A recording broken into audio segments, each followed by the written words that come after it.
Muhammad Ali Jinnah was born in Karachi. This city was a busy port. His family were merchants. They worked very hard. Jinnah was a clever child. He showed great promise from a young age. He attended several schools in his youth. His mind was always sharp and keen. He learned new things quickly. He was a focused and diligent student. Jinnah then traveled far to England. He went there to study the law. He joined the prestigious Lincoln's Inn. It was a very famous place for legal training. In England, he saw British democracy at work. He learned about fair government and people's rights.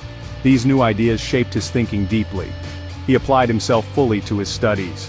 He became a skilled and qualified lawyer. He was always very disciplined in his work. He returned to India a qualified barrister. He started his own law practice in Bombay. He soon became a very successful lawyer. People greatly respected his honesty and integrity. His outstanding legal skills were widely known. He prepared and argued his cases with great care. He never gave up easily in court. His reputation as a brilliant lawyer grew strong. He was a man of strong principles. Jinnah soon decided to enter the world of politics. He joined the Indian National Congress Party. At that time, he believed in a united India. He passionately wanted freedom for all Indian people. He worked closely with other prominent leaders. He hoped Hindus and Muslims could work together for independence. He was even called an ambassador of Hindu-Muslim unity. He always believed in constitutional and peaceful change. Within the Indian National Congress, Jinnah worked hard for unity. He constantly tried to build bridges between communities. His voice was an important one in discussions. He spoke up for the rights of all communities. He truly wanted fairness and justice for everyone. But over time, he started to feel worried. The concerns of the Muslim minority were growing louder. He felt that their voices were not always being heard. This situation troubled him greatly. He began to see a pressing need for change. His early hope for lasting Hindu-Muslim unity began to fade. He felt that Muslim interests were often overlooked. The publication of the Nehru Report was a key turning point. Jinnah believed it did not protect Muslim rights enough. He proposed several important changes to it. However, his thoughtful suggestions were not accepted by Congress. This rejection created a painful and significant distance. He started to think differently about the future. His political path began to visibly change direction. He gradually moved his focus towards the All India Muslim League. He had actually joined this party some years earlier. He now saw it as the main platform. He believed it could protect vital Muslim interests. He felt that Muslims needed their own strong voice. The general political situation in India was changing fast. He was deeply concerned that their unique cultural identity was at risk. He was genuinely worried about their political future in a united India. This was a very big decision for him. Why did he make such a significant change in his path? It was certainly not a quick or impulsive choice. He thought about it very carefully for a long time. He began to see a different future for Muslims. He became convinced that Muslims needed specific protections. Their distinct political and cultural rights were absolutely vital. A separate way forward seemed increasingly necessary to him. This important decision started a new chapter in his life. He was fully prepared for this new, difficult fight. Jinnah took on the challenge to revive the All India Muslim League. It was not a very strong or popular party back then. He traveled tirelessly all across the vast land of India. He met with many thousands of Muslim people. He spoke to them with passion and clarity. He urged them powerfully to unite under one banner. His wise leadership was absolutely vital for this task. He brought new energy and purpose to the League.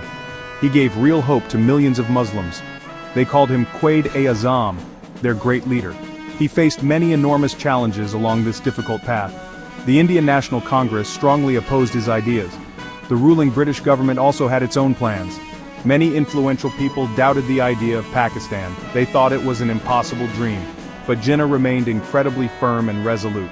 He was a truly brilliant and persuasive speaker. He argued his case with compelling logic and facts.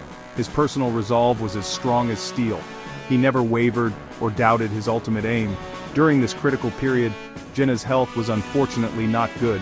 He was secretly suffering from a serious lung illness. He chose to keep this painful secret to himself. He did not want his illness to show any weakness. He did not want it to harm the cause. He continued to work day and night without rest. His duty to his people always came first. His spirit was truly unyielding and strong. He always put the needs of his people before himself. His personal dedication was deeply inspiring to all. The historic Lahore Resolution was passed in March 1940. This was a truly momentous step forward. The All India Muslim League officially asked for a separate state. Jinnah clearly explained all the reasons behind this demand. He stated that Hindus and Muslims were very different. He argued they were two separate and distinct nations, therefore, they each needed their own homeland to prosper. This clear resolution became the Muslim League's main political goal. It set the course for the years ahead. Jinnah pushed forward relentlessly for the creation of Pakistan. His political strategy was exceptionally clever and well-planned. He always insisted on using legal and constitutional methods. His arguments for a separate state were powerful. He managed to convince many people of his vision. He negotiated with the British in Congress with great skill.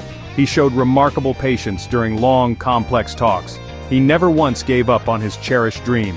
He faced very tough opposition at every single turn. He always fought bravely for Muslim rights. Pakistan was finally created on the historic day of August 14, 1947. It was a cherished dream that had come true. Millions of people celebrated this momentous day with joy. However, it was also a very difficult and challenging time. Jinnah became the first leader of the new nation. He was appointed as the Governor-General of Pakistan. He had successfully led his people to their new homeland. His unwavering leadership had made the impossible possible. He had achieved a truly great and historic victory. Jinnah had a clear and inspiring vision for Pakistan.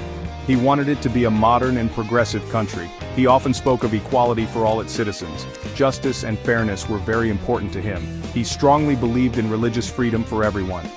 His first speeches as Governor-General clearly showed this vision. He carefully set the guiding path for the new state of Pakistan. His wise words are still remembered and respected today. They continue to guide the nation's ongoing journey forward. We can learn many important lessons from Jinnah's extraordinary life.